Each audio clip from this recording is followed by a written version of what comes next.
Deus. Mateus, capítulo 4, versículo 17. Mateus, capítulo 4, versículo 17. Diz assim: desde então começou Jesus a pregar e a dizer: arrependei-vos, porque está próximo o reino dos céus. Aí, muito obrigado em nome de Jesus, amém. Aleluia. Meus queridos, nós louvamos muito ao nosso Deus, nosso Senhor, e somos gratos a Ele também por estarmos aqui nesta noite. Eu sei que, pelo menos eu me sinto uma pessoa privilegiada, uma pessoa em que na verdade não tinha a verdadeira esperança, uma vida de desgaste emocional, físico, espiritual. E aí, quando nós lemos a palavra do nosso Deus, a gente encontra na verdade o verdadeiro remédio para a nossa alma. Aleluia. O verdadeiro remédio para a nossa alma. E aqui nós podemos ver da palavra do nosso Deus algo assim muito interessante, a começar pela palavra de Deus, que Jesus primeiramente ele passa pelo batismo, e depois, quando ele sai do batismo,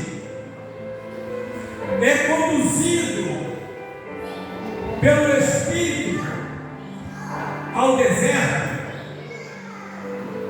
E depois, então, segundo a palavra de Deus, depois do que acontece, ele começa então o seu ministério. A pergunta é: como começou o meu ministério? Como começou o teu ministério? Essa é a primeira pergunta. A segunda, como se encontra o meu ministério? Como se encontra o teu ministério? E a terceira é: qual é o propósito do ministério que o Senhor entregou em minhas mãos? São perguntas que devem ser feitas constantemente, porque a porta da graça continua aberta. Mas a igreja também está para ser arrebatada. Pois bem, e aqui a Bíblia nos fala acerca do Senhor Jesus Cristo, aonde ele começou o ministério. Ele começa o ministério no meio do teu povo, pregando o Evangelho. E você fala para mim: mas como no meio do povo judeu? Afinal de contas, eles não tinham já a lei de Moisés? Eles não tinham já os 10 mandamentos? Afinal, não era eles, era o povo de Deus? Então, por que necessidade de Jesus começar a pregar o Evangelho por eles? Lembra daquela mulher que se aproximou de Jesus Cristo pedindo um milagre? Ele disse que não era bom tirar o pão dos filhos e dar para os cachorrinhos, porque a preferência era eles, mas em compensação também havia uma necessidade, porque a lei não conseguia libertá-los. A lei, na verdade, cobria o pecado. Mas a Bíblia nos fala, em João capítulo 1, verso 29, diz assim: eis o Cordeiro de Deus que tira o pecado do mundo. Meus amados, eu gostaria que os irmãos analisassem esse versículo que eu acabei de falar. Evangelho de João, no capítulo 1, versículo 29, para analisarmos algo como está realmente escrito. João 1, 29, diz assim a palavra de Deus. Aleluia. No dia seguinte, João viu a Jesus que vinha para ele. Eu disse: eis o Cordeiro de Deus que tira o pecado do mundo. Veja bem, por que eu abri aqui para compartilhar com os irmãos? Porque aqui não fala pecados,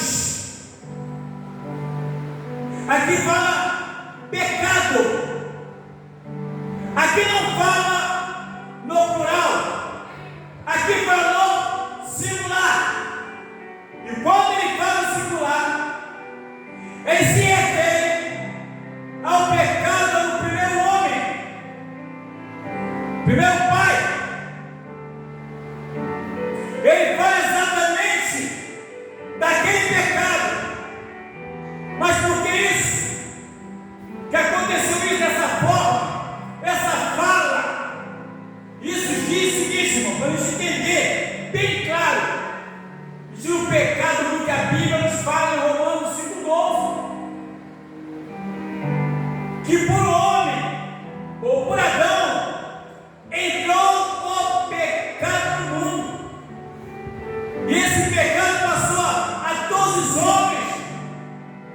Por isso que todos pecaram. Não adianta alguém hoje querer argumentar e dizer que é bonzinho,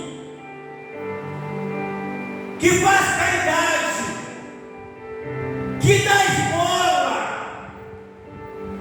Tudo isso é importante, mas isso não salva, isso não liberta. Não adianta alguém dizer que é uma pessoa honesta, que é uma pessoa sincera. Tudo isso é importante. Honestidade, sinceridade, mas isso não salva. Não salva.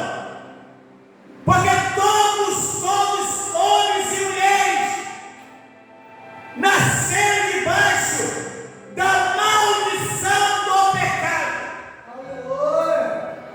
E a lei não poderia, a lei não tinha condições, apesar de dizer o que é certo e o que é errado, o que poderia e o que não poderia.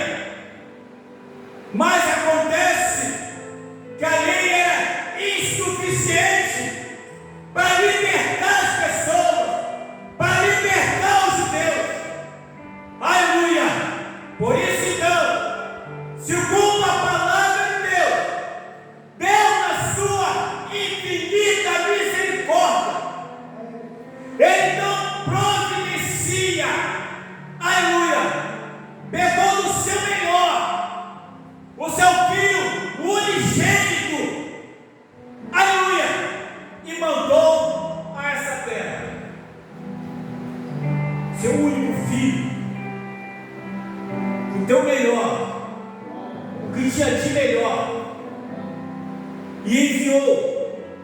Por isso que Romanos 5,8 fala: porque Deus prova o teu amor por nós, em que Cristo Jesus morreu na cruz, sendo nós ainda pecadores. E para nós agora, a seguinte fala: se tem um traficante lá na cadeia, e a gente chega lá para poder fazer uma visita, ele tenta argumentar com o delegado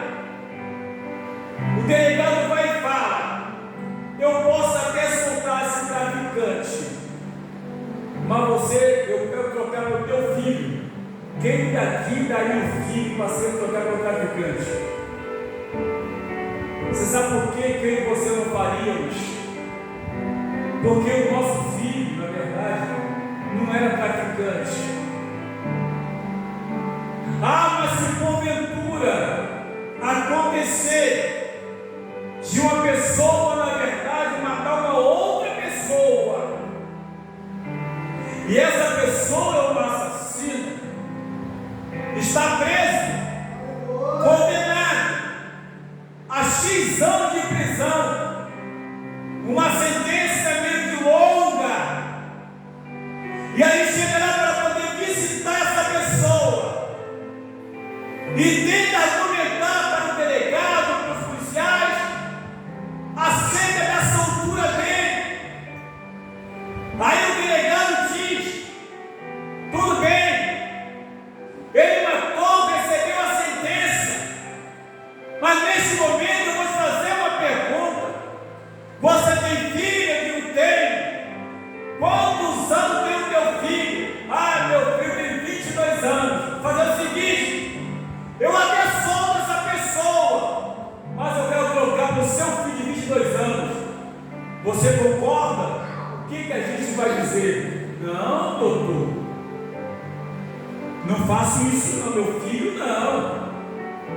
Então eu quero provar para você o seguinte: nós não faríamos isso, porque nós amamos o nosso filho, mas Deus deu uma prova que amou muito mais a nós do que o seu próprio filho.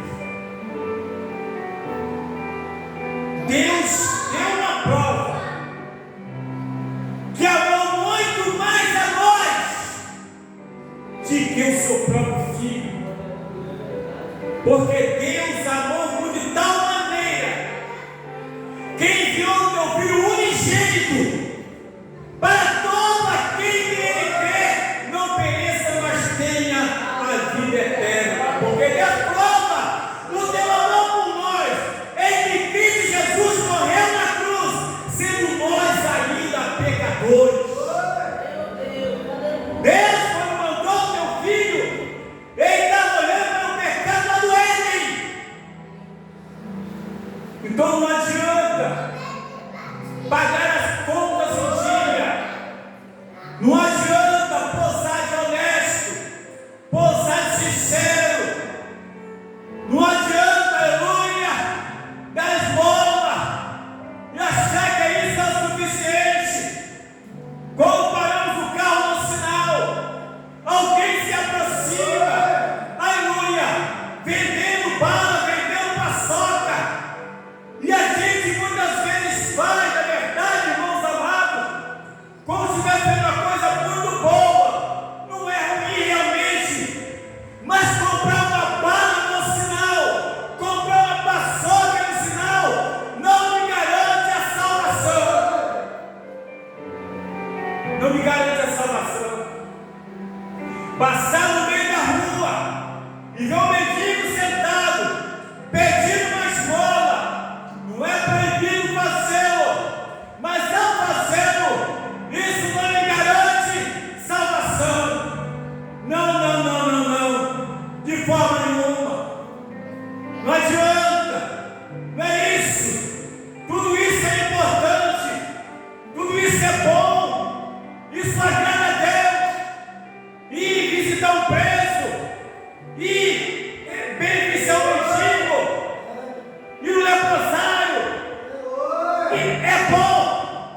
o que me chama a atenção também é que Jesus começou pregando exatamente para os judeus, para os seus compatriotas.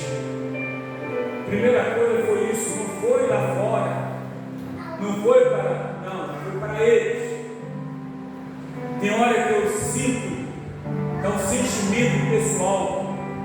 Eu estava sentado aqui nessa cadeira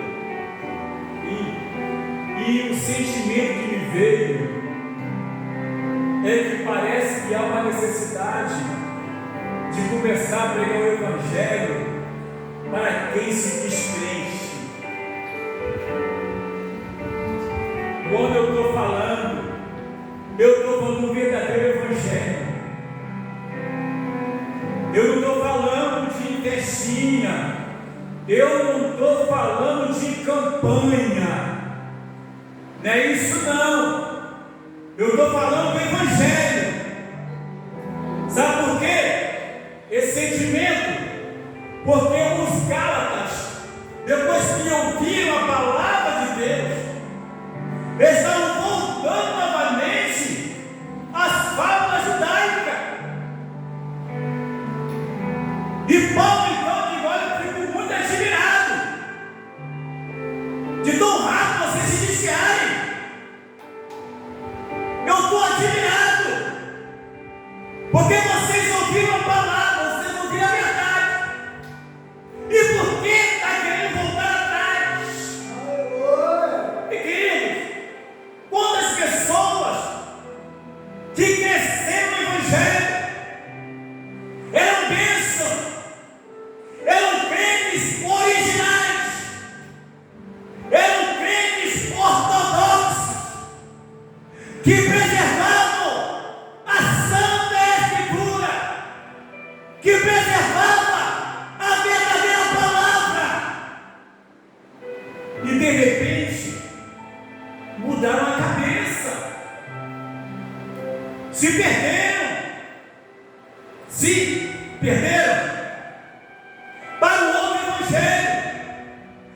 outro Evangelho, a qual Paulo declara solenemente em Gálatas 1:8: se porventura acontecer que vier um outro Evangelho, que não seja esse, seja anátema, é maldito tudo aquilo que não segue os preceitos deixado por Jesus Cristo, não liberta, mas é maldito, é maldição. Infelizmente, quantas pessoas estão sendo amaldiçoadas com palavras mentirosas que não é do Evangelho, conforme mostra a Bíblia, a palavra de Deus. Infelizmente, é uma realidade dura,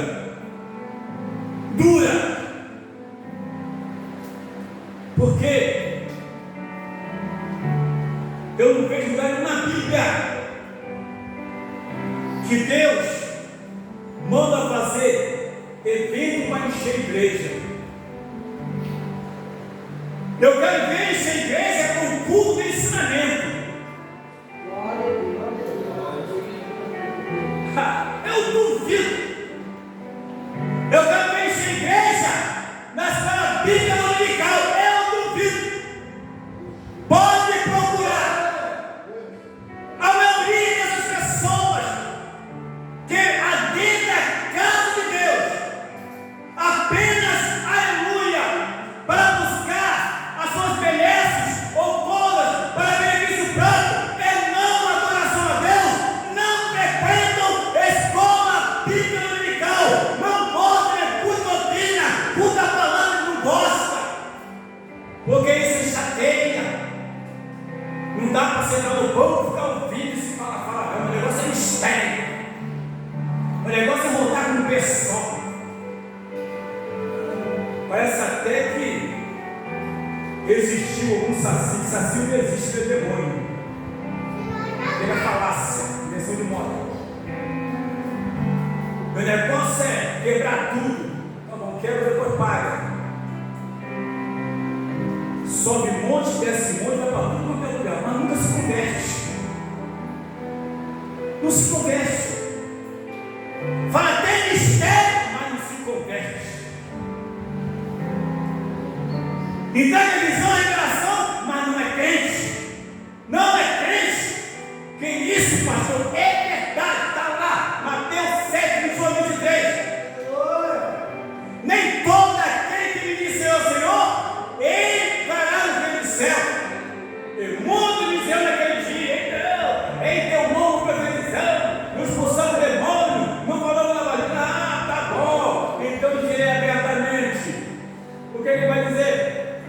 Nunca apartaram de mim, vós que praticais iniquidade. Ou seja, nunca vos conheci. Nunca vos conheci. Preste atenção. Leia lá, Mateus 7, 21 a 23. Nunca vos conheci. Não vos conheço. Nunca vos conheci. Como te disse, está apontando para aquele dia, se reportando a esse momento aqui agora. Sabe por quê? Porque nunca vos conheci. Está no pretérito perfeito. É onde o próprio Senhor vai falar para mim: meu filho, você estava, aleluia, na rua, Isolino, Almeida, na igreja, Assembleia de Deus, Pai Estrela, meu servo sentado, você pregando, eu até te usava, mas você não é crente.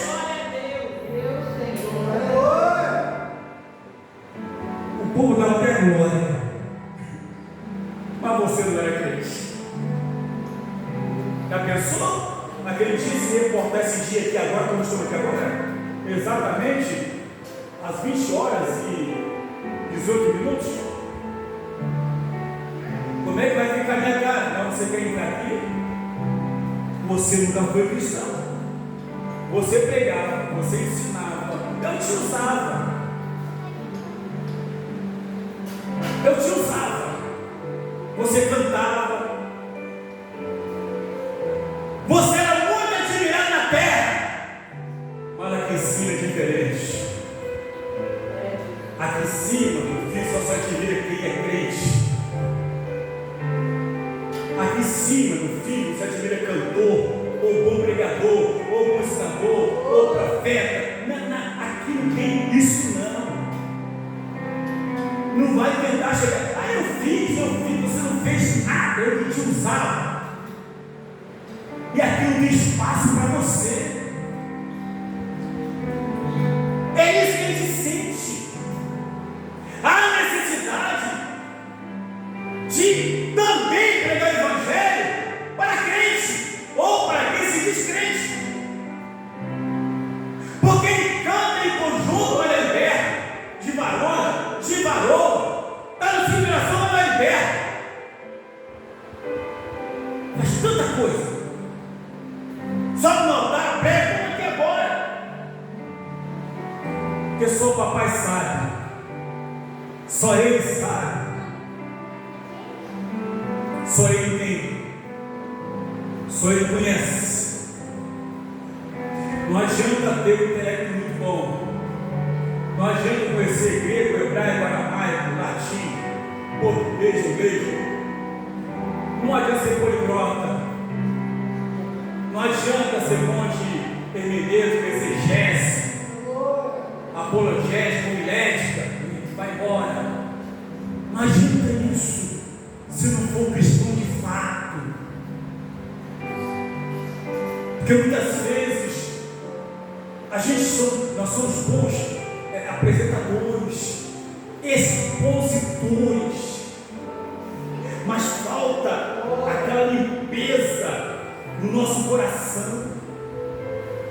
Foi por isso que o apóstolo Pedro escreveu na sua primeira carta, capítulo 3, versículo 15: antes, santificar a Cristo como o Senhor em vossos corações, estejais preparados para responder com mansidão e temor a todo aquele que vos pedir a razão da esperança que é em vós.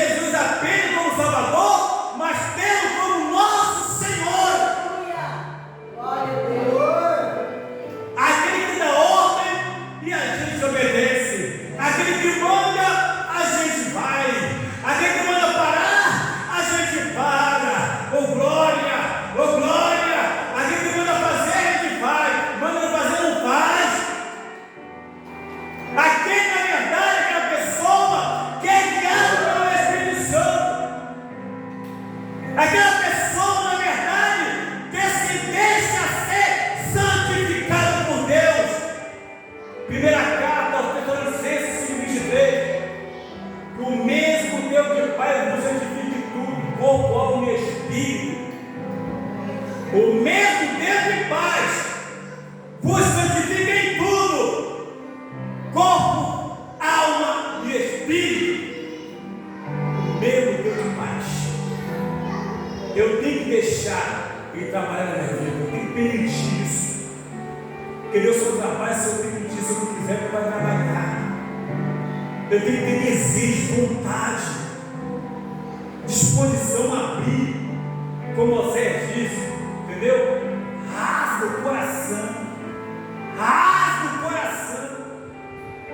e deixar na verdade que a obra seja feita, aquilo que não presta, que é indesejável, que nos empobrece espiritualmente, nos deixa mal, caído, tem que sair da nossa vida. Mas isso só existe um jeito: arrependimento. Arrependimento, reconhecimento. Senhor, eu estou muito mal, eu preciso melhorar. Senhor, falar com Deus aberto, Senhor, eu não posso, eu não devo, eu não quero perder a minha salvação. Não posso, não devo, nem quero perder a minha salvação. Tem misericórdia de mim, Jesus, filho de Davi, tem misericórdia de mim. Só Deus para ter misericórdia de nós. Querido, muito cuidado com o que ouve por aí. Não se deixe enganar. Leiam a Bíblia, estudem a Bíblia, se esforce, leia, peça a Deus: Senhor, me revela a tua palavra, me revela que eu preciso mudar. Mas por que revelar? Porque a Bíblia nos fala na carta aos Hebreus 4:12 que a palavra de Deus é viva e eficaz, mais penetrante do que qualquer espada de dois gumes, que penetra até a divisão da alma e do espírito, e é para ser pensamento em intenção do coração do homem. Porque quando a palavra entra, ela limpa, ela regenera, e a cada dia, vamos sendo transformados de glória em glória. A cada dia, vamos sendo rejuvenescidos espiritualmente. Este é o prazer de Deus. Esse é o prazer do Senhor. Por isso, meus irmãos, que ficamos firmes no Senhor, em nome de Jesus. Aleluia. Glórias a Deus. Nesse momento, vamos orar a Deus e pedir ao Senhor, na verdade, que a gente precisa, entendeu? Porque uma coisa é certa: